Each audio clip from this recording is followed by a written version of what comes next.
जम्मू कश्मीर की मजबूरी है, आजाद साहब जरूरी है, जम्मू कश्मीर की मजबूरी है, आजाद साहब जरूरी है, आजाद साहब जिंदाबाद, आजाद साहब जिंदाबाद, आजाद साहब जिंदाबाद, सरूड़ी साहब जिंदाबाद, सरूड़ी साहब जिंदाबाद, आजाद साहब जिंदाबाद, आजाद साहब आगे बढ़ो, हम तुम्हारे साथ, आजाद साहब आगे बढ़ो, हम तुम्हारे साथ, सरूड़ी साहब आगे बढ़ो, हम तुम्हारे साथ। गिल साहब, आज आप जो है हमारे बीच में ब्लॉक गौशाला में आए हैं। मैं आपको बता दूं कि ये शार्ट जो नोटिस में आप यहाँ आए और आज जो हमारी दिल की जो आपने बात सुननी है और हम चाहते हैं कि ये जो हमारा जो रेजिग्नेशन है पूरे ब्लॉक की तरफ से, उसके बारे में मैं आपको छोटा सा थोड़ा ब्रीफ करूं।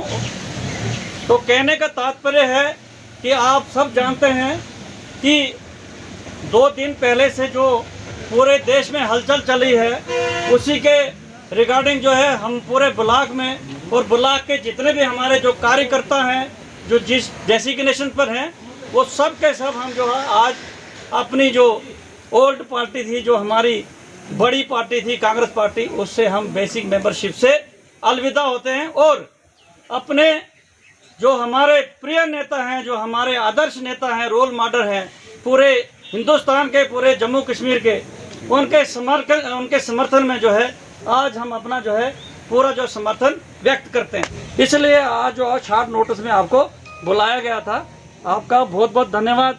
और मैं भगवान से प्रार्थना करता हूं कि आने वाले समय में आज़ाद साहब जल्द से जल्द हमारी इस रियासत जम्मू कश्मीर में आए, हमारी इस स्टेट का जो है बेड़ा फिर अपने कंधे पर उठाएं, ताकि जितनी भी यहाँ क्राइसिस है, चाहे अनएम्प्लॉयमेंट की है, चाहे हमारे को रोड्स की है, चाहे हमें बिजली की है, एजुकेशन की है, महंगाई से है, या फिर जो आज जो हमारी जो बैक साइड रिमोट में चलने वाली सरकार जो 25 लाख वोटर को बाहर से ला के यहाँ इनरोल कर रही है, उसके खिलाफ अपनी आवाज़ बने, उनके साथ छाना बिछाना हम खड़े रहें और साथ साथ हम जो है यहाँ की पूरी जनता को अपील करते हैं कि आने वाले समय में चाहे वो किसी भी पार्टी से हैं, वो आज़ाद साहब की क्रेडिबिलिटी, आज़ाद साहब का करैक्टर, आज़ाद साहब की हनेस्टी, आज़ाद साहब का डेडिकेशन देख के ऐसी ऐसी जगहों में जो मजबूर होके खड़े हैं, वो आज जो है हमारी पार्टी में आके ज्वाइन करें, ताकि हम उनका इस्तेमाल करें, उनका वेलकम करें।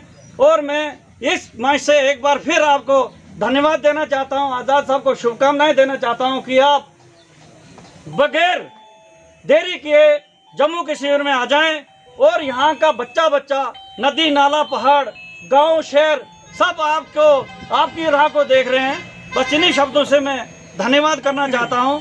जय हिंद। मैं प्रभारी चुनाव वैली इंडियन नेशनल कांग्रेस आज की डेट से और अभी से कांग्रेस की बेसिक मेंबरशिप से और अपने उस ओहदे से इस्तीफ़ा देता हूँ विद द प्ली कि हम सभी लोग जो हैं वो आज़ाद साहब के साथ हैं। वो जहाँ भी, जैसे भी, जिस भी डायरेक्शन में जम्मू कश्मीर को लेके जाएंगे, हम सभी उनके साथ हैं। और आपने देखा कि हमारे ब्लॉक से सभी जो कांग्रेस के लोग थे वो भी, और जो कांग्रेस में नहीं भी थे वो भी आज एक छाते तले आए हैं। और हम कोशिश करेंगे कि आगे चल के इसको जम्मू कश्मीर को एक नई डायरेक्शन में लेके चलें। थैंक यू सर, जिस तरह से आपने कहा कि कांग्रेस के साथ आप काफ़ी वक्त से जुड़े हैं, आखिर आज़ाद साहब को क्या मजबूरी पड़ी कि आज उन्हें कांग्रेस से इस्तीफ़ा देना पड़ा?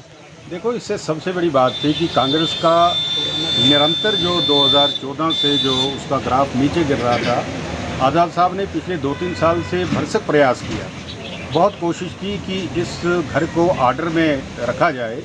लेकिन ये कुछ छुटभैये जो बीच में आ गए हैं और जो हमारे पप्पू मियाँ ऊपर बैठे हैं, उनकी समझ से बाहर है, क्योंकि ये पुत्र मोह जो है वो इस कांग्रेस को ले डूबेगा। महाभारत की पुरानी कहावत है, धृतराष्ट्र ने पुत्र मोह किया था और हिंदुस्तान में महाभारत का सृजन हुआ। तो इसी तरह कांग्रेस में भी पुत्र मोह जो है वो हावी है। तो हम कोशिश करेंगे कि इस पुत्र मोह के लिए जो उन्होंने नई डायरेक्शन ली है कांग्रेस ने, तो उस डायरेक्शन से कांग्रेस का निरंतर बुरा हो रहा है।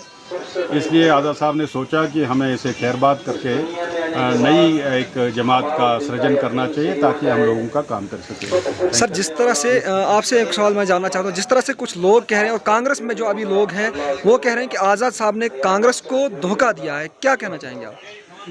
आज़ाद साहब ने कांग्रेस को धोखा नहीं दिया है और न ही कांग्रेस ने आज़ाद साहब को धोखा दिया है। कांग्रेस के टॉप में जो लोग बैठे हुए हैं वो ये समझते हैं कि ये एक फैमिली की जमात है, जबकि कांग्रेस एक सोच का नाम है और पूरे हिंदुस्तान के लोगों की जमात है। यही एक डिफरेंस है कि वो कहते हैं कि इन्होंने अगर कोई बात कही है, उसके भले के लिए बात कही है, तो उसको ये अदरवाइज लेते हैं। ये वही लोग हैं जो उनके आसपास बैठते हैं और उन्हें गलत डायरेक्शन में लेके जा रहे हैं। आप आज देख रहे हैं कितना बड़ा रेवोल्यूशन आया हुआ है, कितना बड़ा तूफान है पूरे हिंदुस्तान में। अभी तक लगभग 35 MPs जो हैं वो रिज़ाइन दे के आज़ाद साहब के साथ शामिल हो गए हैं। आज़ाद साहब कहीं हिंदुस्तान से भाग के नहीं जा रहे हैं, वो यहीं रहेंगे, एक नई पार्टी का सृजन करेंगे और लोगों की खिदमत करेंगे। मैं ब्लॉक प्रेसिडेंट कांग्रेस द्रावशाला अरसदराज से मैं कांग्रेस के साथ था। आज जब आज़ाद साहब ने और सरोड़ी साहब ने रिज़ाइन दे दिया तो हम सभी लोगों ने आज जितनी भी कांग्रेस की यहाँ ब्लॉक कांग्रेस कमेटी की जो शॉर्ट नोटिस में जो टीम थी सबों ने रिज़ाइन कर दिया है। और आज हम सभी लोगों से गुजारिश करते हैं कि आज़ाद साहब आ रहे हैं और कुछ लोग जो है अफवाहें फैला रहे हैं कि कांग्रेस आज़ाद साहब जो है वो यहाँ पे जो है कुछ लोग लिख रहे हैं कि वो उस टीम के साथ हैं, इसलिए उनकी भोखलाट है। आज तमाम पार्टियां, चाहे वो बीजेपी हो, चाहे वो पीडीपी हो, चाहे वो नेशनल कॉन्फ्रेंस हो, चाहे वो अपनी पार्टी हो, सब पार्टियों के अंदर एक भोखलाट जैसी आ गई है, क्योंकि वो जानते हैं कि अब वो अपने लीडरों को, अपने जो उनके MLAs थे या उनके पास जो भी लीडर थे उनको रस्सियों से बांध रहे हैं, क्योंकि वो आज़ाद साहब की तरफ जा रहे हैं, इसलिए वो भोखलाट में हैं। और मैं आवाम से गुजारिश करूँगा कि इन लोगों की जो भोखलाट है इसमें ना आकर हमारा एक ही मकसद है कि आज़ाद साहब यहाँ पे जो आए हैं वो अपनी पार्टी बना रहे हैं और हम यहाँ पे जो है आज़ाद साहब यहाँ का चीफ मिनिस्टर होगा और आज़ाद साहब की क़यादत में यहाँ जो वो पार्टी बनाएंगे, वो इलेक्शन लड़ेंगे और इंशाअल्लाह रहमान हमें उम्मीद है कि आज़ाद साहब अपने दम पर यहाँ पे सरकार बनाएंगे। शुक्रिया, आपका बहुत बहुत शुक्रिया। कांग्रेस से इस्तीफा देने की सबसे बड़ी वजह यह है कि हम जिस आइडियोलॉजी से मिले हुए थे, जिस सोच से मिले हुए थे, उस सोच की हाई कमान ने पिछले 5-6 साल से अनसुनी कर दी। हालांकि कांग्रेस के साथ वफादारियां जो आज़ाद साहब की रही हैं, ये अपनी मिसाल आप हैं। इससे बढ़कर कोई वफादार कांग्रेस के पास तो शायद नहीं होगा। हमारी खुशकिस्मती ये थी कि उनका ताल्लुक़ जो था, उनकी जन्मभूमि जो थी वो हमारे डिस्ट्रिक्ट से थी, हमारे भले से थी। फ़ख्र हिंद का आज़ाद साहब को जो एजाज़ मिला था वो हम सबके लिए काबिल फ़ख्र था। अब जब आज़ाद साहब की आइडियालॉजी को आज की नई क़यादत ने वहाँ पर इग्नोर किया, हर तरह से अपनी ही मनमानी करते रहे, तो आज़ाद साहब ने बेहतर यही समझा कि जब एक घर टूटता जा रहा है उससे अलहदगी इख्तियार कर ली जाए और अपने लोगों के लिए एक नया रास्ता निकाला जाए। तो हम आज़ाद साहब की सोच के साथ मिले हुए लोग हैं, सुरवी साहब की सोच से मिले हुए लोग हैं।